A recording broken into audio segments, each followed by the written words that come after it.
Hi, everyone. My name is Justin Odisho. Welcome back to another episode of my podcast. Today on the show, our guest is Lizzie Pierce. I actually just interviewed her fiance and business partner a couple episodes ago, Chris Howe. And together they operate a production company called Know How Media. And Yes. yes, and also she has her own YouTube channel, and she's also a photographer on Instagram where she's grown her own YouTube channel over 100,000 subscribers. She's also grown her Instagram over 100,000 and worked with brands such as Adobe, Google, Mercedes-Benz, and more. So, Lizzie, thanks for coming on the show. Hello. Great to have you. Thanks for having me. This is awesome. Yeah, of course. There was a lot of interesting topics that came up when I was interviewing Chris that hmm I thought it'd be great to get the other side of the perspective on. So, Hopefully we align. Usually we do. yeah, But I I'll tell mean, you if he lied to you. okay, great. I actually would love to hear that. Well, one interesting thing that I thought came up was like I think it's really cool that you guys work together and do the same thing, but I know for a while he said that you were doing your own kind of thing in the traditional world while he was doing Yeah. his. What was that like? So he was right when we graduated. Chris graduated a year before me. And so he was essentially freelancing under his own business, which originally it was a sole proprietorship. So working with mostly government clients.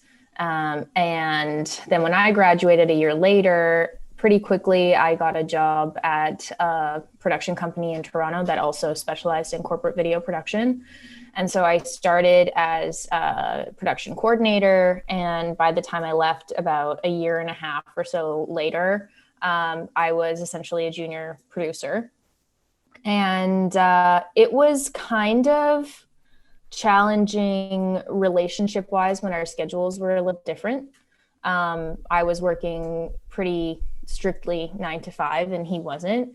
So we would mostly see each other on the weekends, which I feel like is pretty typical for most couples that don't live together because we weren't engaged yet. We weren't living together. Um, and it was really good career wise, though, for me, because pretty soon after starting to work there, about 3, 4 months in, I realized I don't think I really want to work for anybody else, and not in a conceited way. I know that I was learning a lot there. And so that's why I stayed on longer, but I didn't enjoy having a boss. I also didn't enjoy the boss that I had very much. I could just deal with him because he was an older gentleman who reminded me a lot of my father. So I could put up with him, but he was not a very easy guy to get along with. Um, but I learned a lot about working in a more traditional production job, but it wasn't necessarily a massive production company. It was a pretty small production company. There were maybe anywhere, probably around like 8 people working there, including myself. And then there were different freelancers and people would come in and that kind of thing. So it was good for me to learn process and working with clients and what they expect and kind of what you're expected to deliver and what kind of sweetens that experience, and with storytelling as well. I did learn a lot about how to just overall improve the quality of a project. It wasn't necessarily a lot of things I learned about like the tech side. It was more about storytelling and stringing a story together and what is really going to make a great corporate video. Because I think a lot of people and a lot of students, when they start freelancing, they start shooting corporate and they're just like, oh, it's a classic, locked off headshot. There's some B-roll, maybe. They just talk about their product, get in, get out. You make a couple bucks at the end. But if you want to make a really good corporate video, you have to actually dig a little bit further, work with the client. If you want something that people are going to care about and what they're going to see, you want it to be something that is going to tell the story about what their product or their service or that program or whatever it is going to do for another person. How can they see themselves in that piece of work? What's the story behind that product or service or whatever it is? And how does it relate back to an individual? What's going to make that viewer feel something? And that's, I believe, why we were so successful when Chris and I kind of merged our Yeah. mindsets together. Um, and it was a pretty seamless process because in my opinion, I mean, this doesn't really work for everyone. When you are in a relationship and you plan on being in that relationship long term, and getting married, which basically involves um, signing off your own personal rights to all of your belongings and saying that now they're joint owned. That's a business. You've financially committed to each other. We've invested in this house together equally. That's a massive financial investment. Eventually, we will be having at least one kid. We have no idea yet, but that's a insane investment of and commitment of time, resources, effort, care, patience, money, all of those things into raising a human, which is arguably probably the most difficult part of that entire project of Yeah. union. What's the scope of Um, that project? No, yeah, the I'm just scope kidding. of this relationship project. So everything working back from that point is a lot easier. When, I mean, it was a little challenging, I think, for Chris more so than me to kind of separate a work conversation and a personal conversation. Sometimes if I was upset about something he did work wise, he would take it really personally. And I would say, I'm not mad at you. This is just a work thing that needs to be better. But, you know, when we're done, I can just like turn it off and it didn't really affect me, but he would still be upset about it, for example. Yeah, that's really interesting. Well, Yeah. I And mean, we're better at that now. well, yeah. So it's interesting because there's all those positives of being able to work together, but also I'm sure it is hard to just like delineate things when you're jointed on Yeah. so many things. But going on that, like I so you said you graduated. I see that you guys went. Did you guys both go to Ryerson University in Toronto? Yeah. So we met at Ryerson in the RTA School of Media program. Because they've changed the name since we went. When we were in the program, it was just called Radio and Television Arts. Um, and he was actually my frosh leader. So on my very first day, like classes hadn't even started yet. That's when I met him, because he was leading my frosh group. And so he didn't really give off the best first impression. I don't know if we want to go too far into that story, but yeah, so we met that day. We weren't really friends. Like we knew each other, but we weren't like super friendly. I think we had each other on Facebook, and that ended up being how we connected. About 2 years later, so I was going into my third year, he was going into his fourth, and we started kind of seeing each other that summer, and the rest is history. Yeah. Well, I think it's cool that Yeah. so you're traditionally kind of you went to school for like cameras and video and production Yeah, and it was a program geared at the time, especially more towards television production. A lot of the courses in this program are very producing heavy and focus on like the business side of television production. But there were also amazing courses in audio production.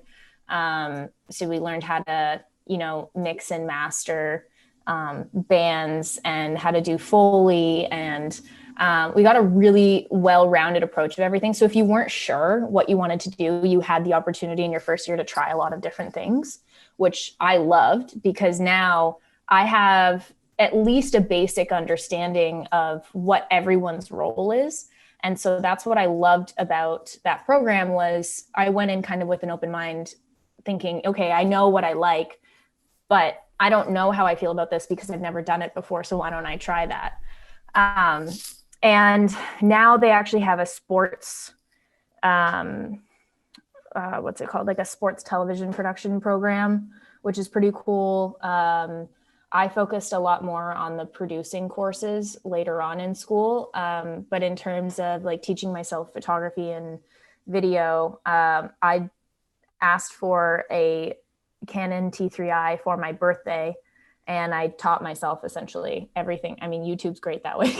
yeah. So I didn't learn that much about editing or video production or like any of the like the creative side of it or the technical side, I didn't really learn at school. So I wouldn't credit, no offense, Ryerson, I'm not going to credit you for that. I pretty much taught myself that, and everything I know about the business side, about production, about the industry, I learned from school. Yeah. Yeah, that's really interesting because I was gonna ask like Yeah. the differences. And I'm sure many people, especially, I mean, maybe even just like a few years ago from you went to now, there's so much constantly more online like resources and education.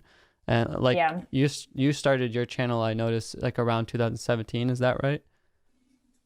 Yeah, on Yeah. YouTube. Yes. Yeah. I'm counting. Yes. And you guys are in this kind of like online education space yourself, so I think you can see firsthand like Mm-hmm. the type of resources available. But what made you start YouTube then?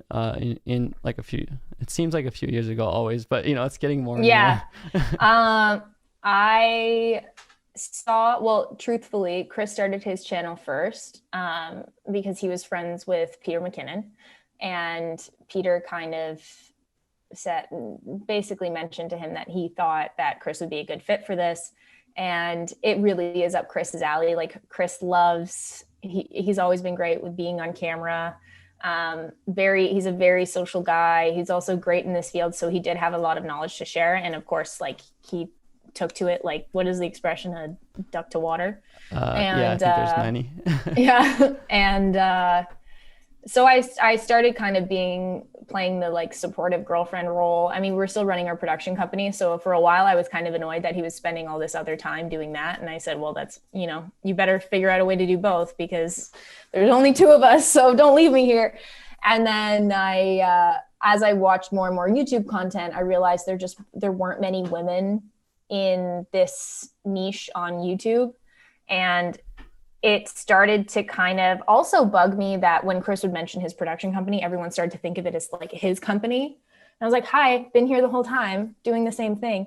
It was probably half spite, half jealousy, and half just a little peeved that there weren't other women in the space getting the same recognition for doing great work. And so it's not that I thought I was like the most talented, amazing photographer, videographer, producer, whatever you want to call me. I just thought, if this is what I want to see more of online, and I want more women to be in this niche with me, then I have to set an example. Because if women don't see another woman doing this, they're not going to think that there's a place for them, and they're not going to think that they're capable. And there's no one going like, hey, I can be like them.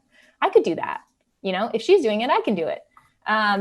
But at the same time, it's morphed into, I just really want to be there to encourage anyone to start their own creative business, anyone to pick up a camera and shoot, just to try new things. Because if you put too much pressure on yourself to be perfect or to be the best at it, like there's always going to be someone who's better than you. There's always going to be someone who's worse than you. And it's not about that. It's just to do whatever you're passionate about, enjoy it, and then try to make a living at it. And so a lot of people who watch, especially my intro video, my like channel trailer on YouTube, think that, oh, I'm just here to support other women. And that's not true. That was a big part of why I started. But now I just really want to be here to support everybody and to encourage them to start their own creative business and to just like go shoot cool photos, just have a great time. And don't take it so seriously and try to have fun with it. Because if you put that pressure on yourself of being the best and like constantly comparing yourself and putting a lot of pressure on yourself to make money right away, or not knowing that you're doing a great job already and you can make money doing this. I want to be that person for people, because I wish that there was someone out there who did that for me. And honestly, in a lot of ways, because Chris was older, he was my biggest support in just encouraging me to do whatever I wanted to do. And so a combination of that and spite. Yeah. There's always a little spite in everyone's. It's healthy, channel. It's a good. It motivates you. But you mentioned something important that I wanted to ask about too, is because like scrolling on your website, you have this cool media kit, which I think we can get into later about like working with brands and the benefits of different. But like me and you being in a similar type of space, it seems like the photo and video space is like 80% male, 20% female dominated. And I Yeah, see even in your audience demographics that you share, it's it's similar. 80% male. Yeah. And mine, like I think mine's much more software related. It's like even more. It's like 90-10. Yeah. But I know that I think Matt, I mean, it's no secret. You can find this stuff on any site, but I believe that Maddie told me the other day, Maddie Hapoya, that mhm. his was like 96% male or something. Wow. Yeah. So, yeah. Total. But I so like I think it is cool that you're doing great work regardless of whether you're female or male, just like on its Thanks. own. But how do you navigate, like for me it's like male creator talking to a largely male audience. What are some of the different challenges or even unexpected like I guess negatives and positives from that other side that people might not always think about? That's one thing that came up that Yeah. I didn't ask, that I couldn't really get from Chris.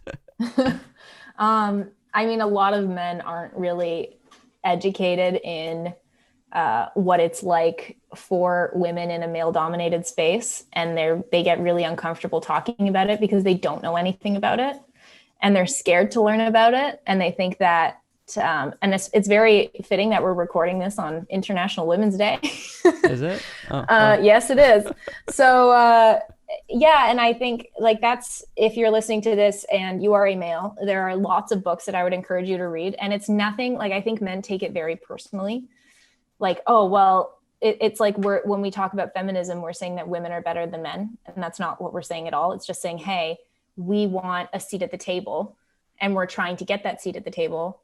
And everyone will benefit from having a united and equal participation with both genders.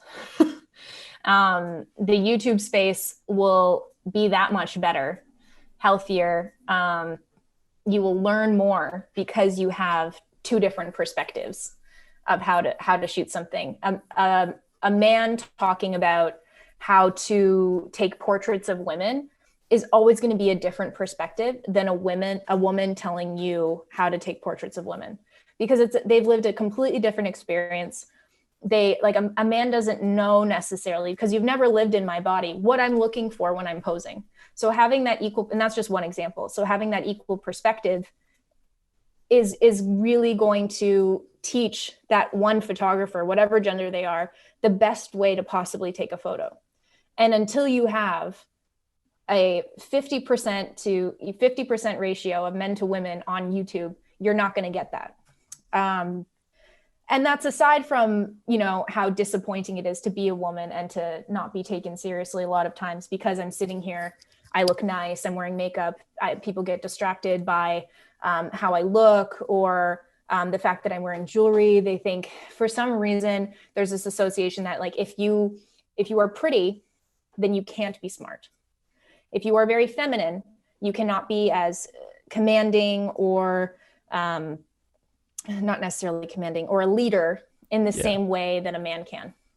And a lot of times, and I've been guilty of this at times, to make this assumption. I'm not saying I'm exempt from it, but I make an effort every day not, or to fight those stereotypes that have been grilled into me by watching Cinderella, by watching TV and hearing like a fireman, not a female fireman. You know what I mean? It's a lot of retraining we have to do, but we're only going to be successful at that until we have participation from everyone. So that's my International Women's Day speech. Please, men, go read the Melinda Gates Moment of Lift book, and you will learn everything you need to know in that book. So some of the things I notice after saying that are, it's hard to be, I've noticed definitely, like if you just look in the comment section, you notice how you're perceived differently right away. But I don't want to focus too much on that and like how hard it is to be me and how hard it is frustrating when I get comments that are, I'm not going to say word for word because I'd have to swear, but like, this is the information you get when you get it from a girl they said something else. Yeah. So yeah, and a lot of mansplaining, a lot of just, yeah, commenting about how I look, derogatory comments, things like that. Just very disappointing sexist comments. In terms of how I'm looked at, or sorry, how being female affects the jobs I get with sponsors and things like that, I'm still one of the few women. I still feel kind of like the token female added to a whole group of men whenever there's a project. It's like, oh, we have to get a woman. Mm-hmm. But second of all, I'm also a white woman.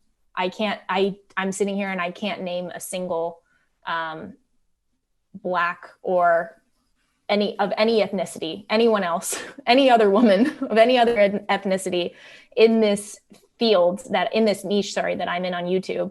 And I've talked about it with my friends, and I can't name anyone. I have to actively search. And I don't know why. Well, I do know why, but I don't know why it's so hard. Like, it shouldn't be that hard to find someone who doesn't necessarily look like me. So I do get a lot of jobs. I'm very successful and very fortunate in that way to get a lot of work because I am one of the more successful females in this niche. People are recognizing that they need to ensure that they include females in their chosen group for particular projects.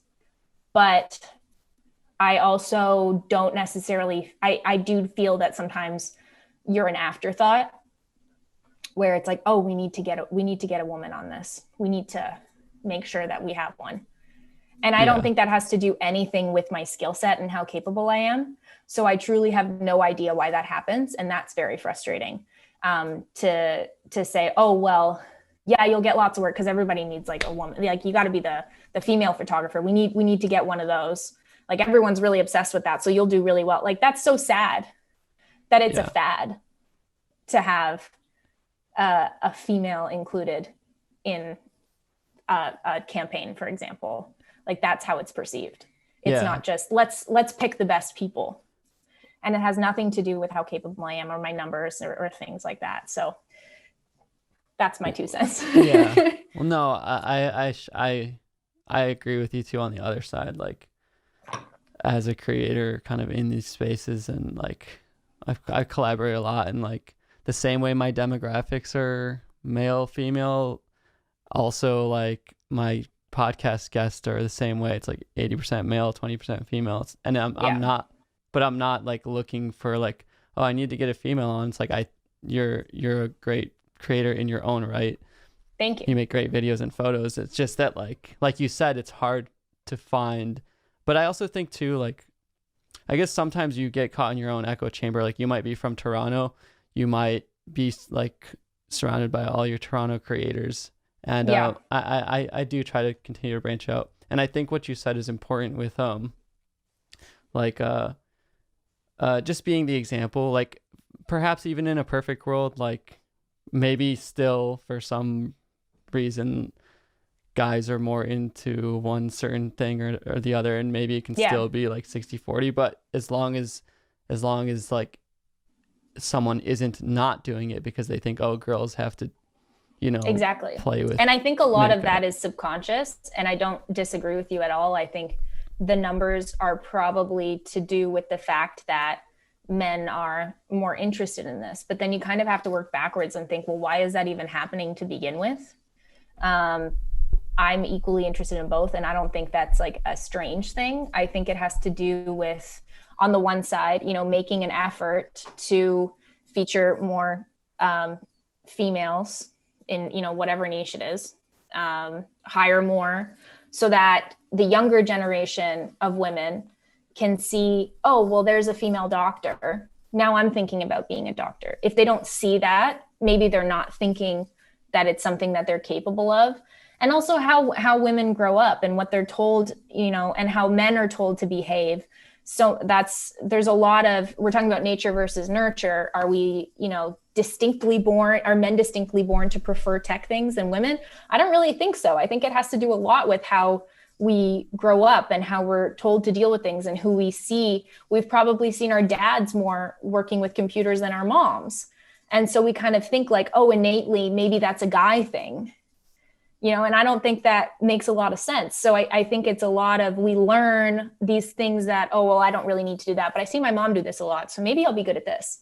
And I don't think it's like a full, well thought out thought, I guess, in your head when that happens, but it's subconscious, and you're training yourself to move in a certain direction. Like, I have a lot of friends that work in long-term care homes or work with children and in roles like that. And don't get me, those are extremely important and valuable jobs, and we need more people doing them. We also need more support for people doing that. But I just find it really interesting that I have so many friends who went, and girlfriends specifically, who went into that field. And I wonder why, versus what I'm doing. I just think it's really interesting because we've been told, oh, women are good with people. Women are good with taking care of other people. We've always seen women be the caregivers. And we are, I think in some respects innately and like mentally, like women are just a lot better at social skills and empathy.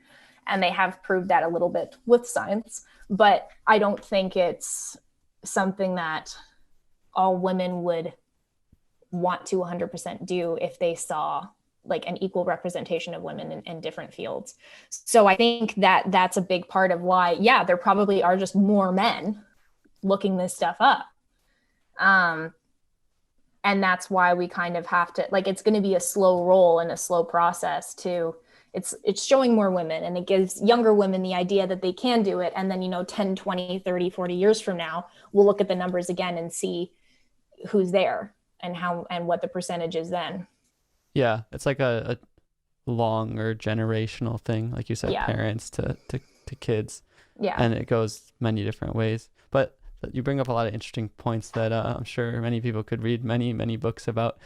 Yeah, or may disagree with me. I'm not saying I'm the most knowledgeable person about this stuff, but I try to be, and but I'm always willing to learn or from my mistakes too. Yeah.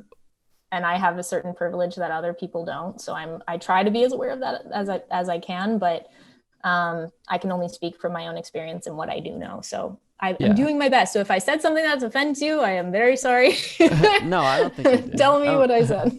No. And likewise, like, I think it's important though that, if you're not talking about it, you're part of the problem, right? Well, your experience, as long as you're authentically sharing your experience, then there's something to gain from that. It doesn't mean that your experience is like the arbitrator or my experience is like the end all be all, but there's a little bit that you can take as long as that's going on. But I know this, do you still do you have a little newsletter on your website where you share channels you like and books you like? So I kind of turned that into a blog. But I haven't updated it in a while. But yeah, we just like revamped the whole thing, and it looks a little nicer if anyone is going to sign up for the newsletter. But I was gonna ask, like, because you brought up, I think you brought up some books and whatnot. Like, what are you reading right now or recently that you enjoyed? If we can get a. Well, yeah, sure. So I go through, like, I'm really bad at reading consistently. When I start reading, I'll read like 4 or 5 books, and then I don't read for like 4 months. It's really strange. So the book I did start again. The book I'm reading right now is a memoir of, do you know Flea from the Red Hot Chili Peppers, the bass player? Oh, Michael Balsari. It's called like something for the children. I see it at Barnes and Noble. Yeah, it's so I'm reading that right now. I love the band, so it's, and I strictly read fiction. Sorry, I strictly read nonfiction. I have a problem with reading fiction because I'm like, this is stupid. It didn't really happen. Like, why do I need to know about this? I need to learn something about someone the entire time. So it's finding a combination of like a good story, but it has to be real for me to care. Yeah. My editor's laughing at me in the background. But and I try to cycle through something that's like more educational or like a self-help or something like that. So like some of the books that I would 100% everyone read is Melinda Gates' The Moment of Lift, which is, you know, very appropriate based on our conversation in this episode. And like, I think I read that in 2 days. It was incredible. There's a lot of great, if you're looking for like a good, easy self-help book. Oh my God, I have so many up here. Get Your Shit Together, The Subtle Art of Not Giving a Fuck, all of those ones. Some of the books I really enjoyed recently that are still nonfiction, but just a good story. One is called Educated. That was really, really good. That was like, I would give that an 11 out of 10. And I also read recently The Hate You Give. That was really good, but I have a long list of, so I try to alternate them. Yeah. Yeah. Well, it's yeah. fun. Stuff that will make me a better person. Yes. I think going off our conversation, just reading in general is good to just get different perspectives from your own. Exactly. But yeah, I love, makes you think more than, I mean, shows make me think too. Like I think a lot of people are like, oh, well, if we watch a lot of Netflix, it's garbage. I'm like, not necessarily, especially if you're in our field, you learn so much by watching a cool show, or like how it's shot, or the acting, or the storytelling, or the message behind it, and how they got through it. Like, I think it was called The Morning Show. I think that was an Apple TV one. So good. And it's one of those shows that really makes you think too. So I wouldn't dismiss those either, but reading is a different beast. You're just like alone with your thoughts, which is kind of nice. Yeah. So that actually gets into like, actually a couple of things. You said I wanted to ask you about like actually working on your YouTube channel and growing your channel and your different social channels, and how you think about it for anyone that's listening that wants advice earlier on the journey. So one, like coming up with video ideas, you mentioned like, you know, how you can take inspiration from even a Netflix show, or the way they shot it, or the lighting, or whatnot. But also you mentioned you have an editor there with you. So like, how have you gone about like growing your channel, have a team, videos and whatnot? It's a process because it's something you've obviously never done before. So you're always trying to decide what's going to be the best route for me. How do I do this? And you only have, and I have a lot of friends that do this, but everyone kind of does everything a little bit differently in a way that works for them. So I have some friends that outsource a ton, and most of those friends actually have kids. So maybe I'll get to that one day. But if you're starting your channel, first of all, and you're wondering what to do or how to grow it, the biggest thing I would say is to make sure whatever you're making, you're excited about and feels like you, and you should be enjoying it, first of all. And that's the hardest part, is picking or finding a niche that you're good at, you're going to enjoy, you like learning more about, because I didn't start this and I'm still squeezing out all the knowledge I originally had. I'm constantly learning as I go, and then sharing those new things as well. And sometimes I have to learn something new in order to share because it is hard, like tapping into your existing knowledge, and you have to kind of, especially in the niche we're in, like move with the times and what people want. But anyways, so once you figure out what it is that you love and you're really good at, and your own unique perspective, like being yourself and your own personality is also really hard being on camera, but that's a lot of times why someone's going to watch you present the information over someone else. Because there's a ton of videos about like the exposure triangle, for example.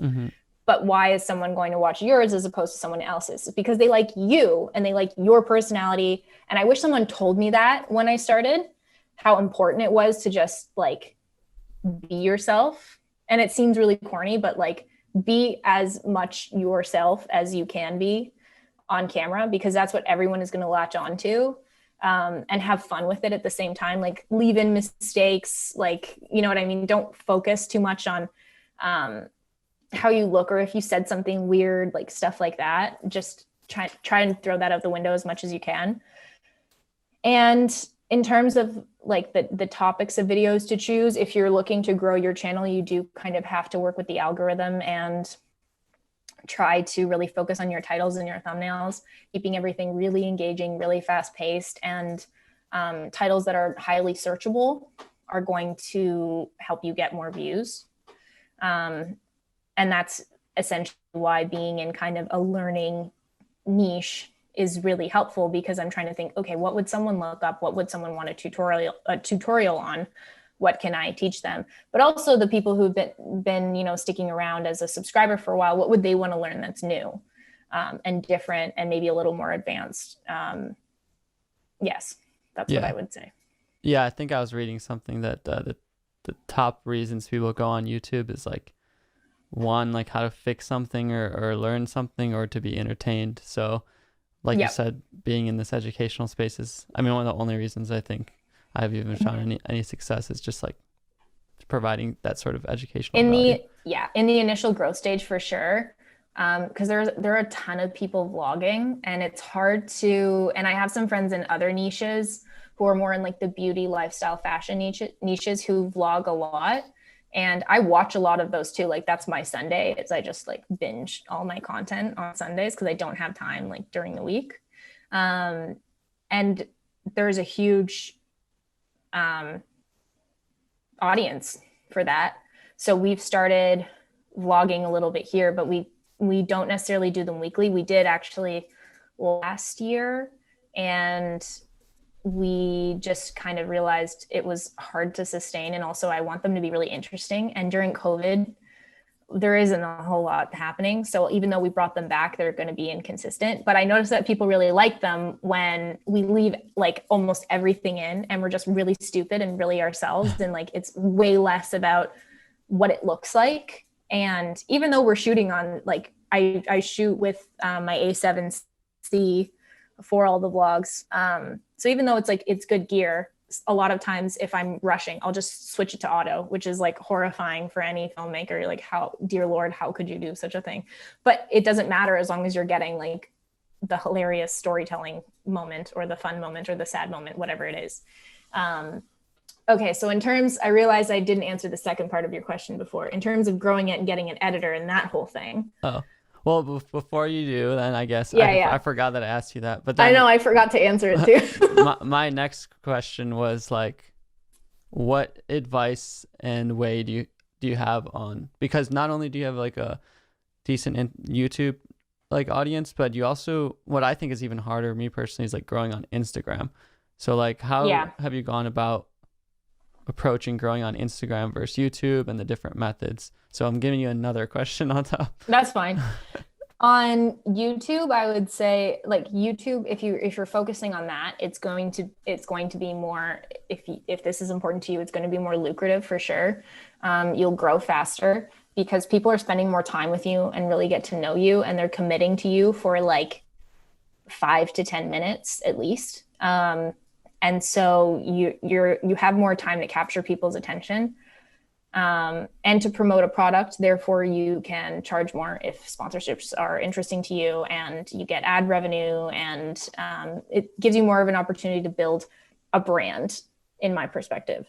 Instagram, I kind of look at as like a supporting tool now because I am a photographer. So it's a place I can post my photography and a little bit about my life and keep tabs with people daily because I'm only posting once a week.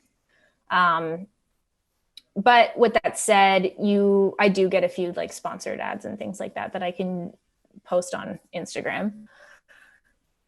In terms of growing on Instagram, it's a little bit hard these days. I'm not going to blame like how saturated it is and things like that, even though I think that is like, it is part of it. It's just people can see through the fluff so much these days, and like those contrived posts of people in Hawaii swimming with dolphins and things like that. Like, even though they are incredible photos, it's not relatable. So I feel like it's shifting a little bit from like beautiful photographs to wanting to see that person you love off YouTube in their daily life. You know what I mean? So that's my perspective on it now. Is I would encourage people to focus more on YouTube if you can, focus less on Instagram, because if you're trying to grow a following, and I would assume that then it's because you're trying to make this some kind of living for you, it's going to be more lucrative on YouTube. It will be easier to grow on YouTube, and on Instagram, it's just a lot harder to get those likes and to get that engagement.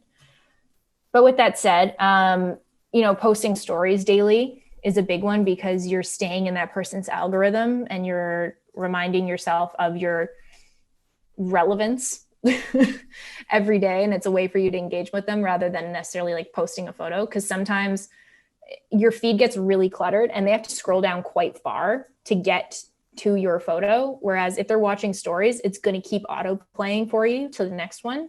So even if you posted a couple, staying at that, far left side of their story bar is going to keep their attention. And then when you do post a photo, it's more likely to come up on their grid that way. But I have a whole video about like 2021 Instagram growth techniques. If anyone wants to check it out, it's on my channel. There's a lot.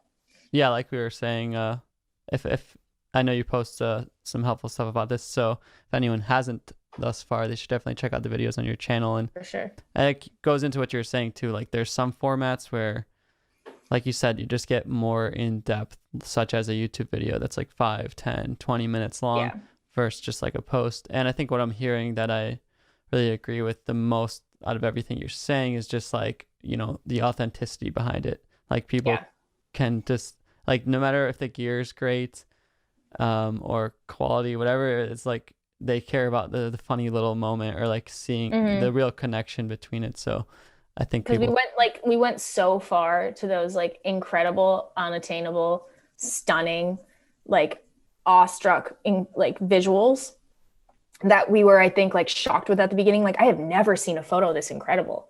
Like, how did this person just take this? Like, how did they get there? Oh my gosh, they're in the most beautiful place I've ever seen.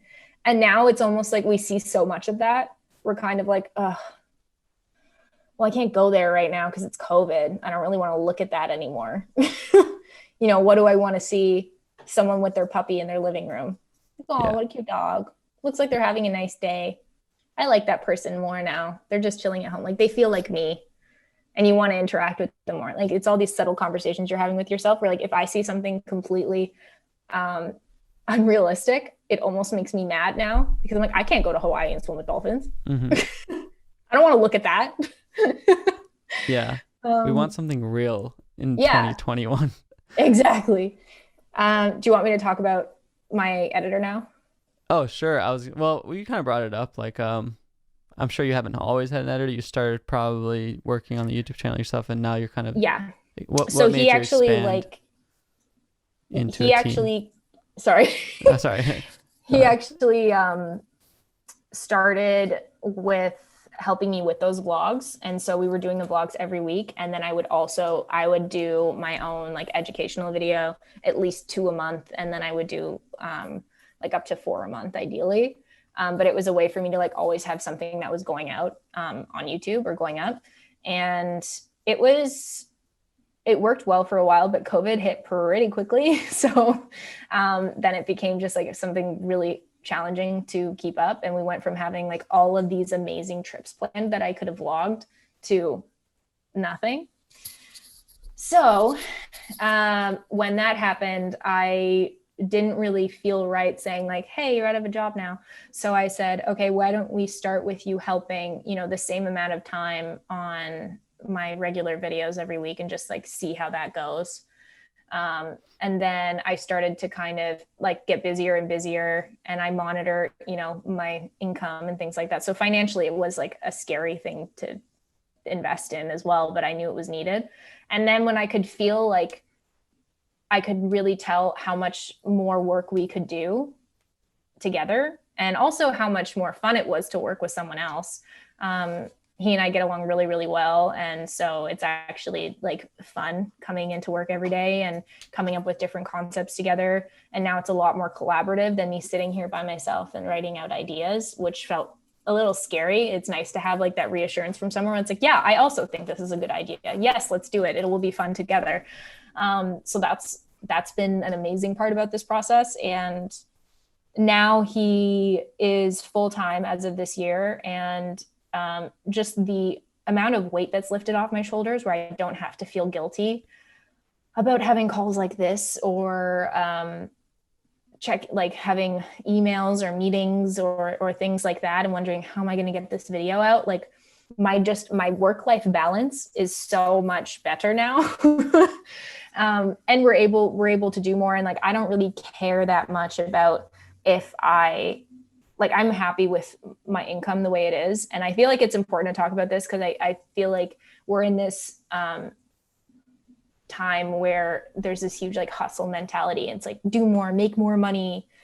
Like, no, YouTubers make so much money. Like, we don't make so much money. We make a good amount of money. We own a very normal home in Toronto. It's a townhouse. It's not a mansion. We split it. I could not afford this on my own. Neither could he. And it's important for me that if I could just keep making the same amount of money every year, I would be very comfortable for the rest of my life. So that's kind of my goal. Is I would love to keep him and give him raises and, always have an editor from now on. And if this is as big as it gets and both of our incomes can stay the same, I'm very happy. If we make more money, that's fantastic. That means usually we need to work more and maybe we'll need to hire somebody else. But I would rather that than me work on my own and make tons of money and not like it. Also, at a certain point, like that's not going to be possible. You can only be in one place at one time and only do so much work as one person. So it's kind of unavoidable to grow a little bit. And I have some people that I reach out to when there's a project that I know we're both going to be overwhelmed with. So we hire on some like freelance contractors depending on what we need. And I have 2 girls that are kind of my assistants when I need it. I would love to bring on one full time because that would just be amazing. Right now we have interns kind of cycling and helping us out who need to complete like school hours and things like that. So they've been really helpful with some of the little tasks around the office so we can just focus on working. But yeah, it's impossible not to grow your business if you are doing it all on your own. And recognizing that and being okay with like, oh, okay, well, I am not going to make all the money. Like, don't get greedy.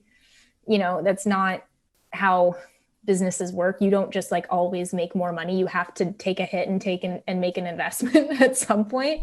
And you're going to have, and as long as you're responsible about tracking your revenue, you'll be fine. Yeah, I totally agree with the hustle culture and the balance. And I'm kind of in that same place where it's like the fact alone that I am able to make a living making videos and doing creative stuff, like I don't have to make boatloads of money because I feel like I have a very free schedule and a lot of flexibility, and that to me is pretty priceless. Oh yeah, couldn't agree more. Yeah, and I mean that kind of touches on. I was just gonna ask you about like monetization and a couple things. I think one thing you have a lot of experience on. If you could give like some quick tips, I guess like fundamentals about like you work with all these bigger clients. Like when I say bigger, I mean like more corporate and professional and polished. They sound big, like big names. Well, they are like Flashy. Adobe, Google, and yeah. North Face. Like someone where you couldn't perhaps like talk in slang with. You have to be very proper, right? Like yeah. It's funny because you think that, I mean, when I was freelancing and working with smaller brands and some people just one-on-one, you think that, if you have a bad experience with one client, you think that, oh, that's just them. Like when I get older and work with bigger brands, like their process is going to be so great and it's going to be so much easier and so seamless and I'll make more money and like everything will be fantastic. Well, that is not true. Don't get me wrong. I love the brands I work with and because we both have experience on either end, it's a great relationship.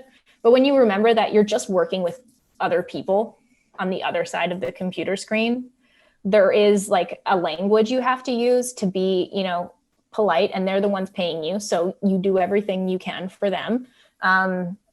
But they are just people. So I think using that super formal, like email format of, yes, I will certainly do this for you. It is not a problem. Like that doesn't exist anymore. And people feel much more comfortable if you're just confident in yourself. And of course, like don't swear, like maybe don't use emojis, things like that.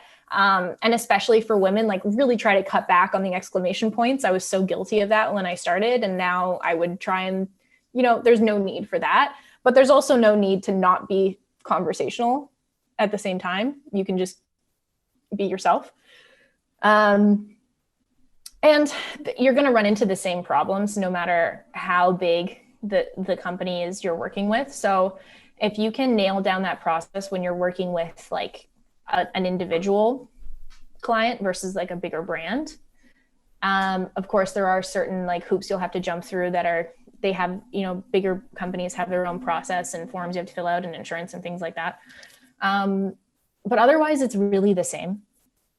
So I wouldn't get too hell-bent over it and feel really intimidated. Know your worth and what you're bringing to the table, and just make sure you cover your own ass in terms of your own process and getting all the documents signed that you need to, and being extra clear, because and oftentimes like those companies are so big that things get lost a lot in like the handoffs to other people. And like 10, 20, you don't know how many people are viewing your final product. And oftentimes that means you get more feedback. So not getting too upset about that, just know what the process is on their side and just expect it and try not to get frustrated by it. But honestly, I would say that like, it's not that different. You're going to run into like the same problems, just bigger. And just like expecting that they're going to come and trying to protect yourself if they happen, and work with the client to find a solution, and just be patient. There's no reason to like end the relationship over it most of the time. But yeah, that would be the biggest thing I would say about why I have such a good relationship, like with Adobe, with Mercedes, with, who else did you mention? Google. So we just try and do everything we can to make them happy, but also, you know, we ask for fair compensation in return.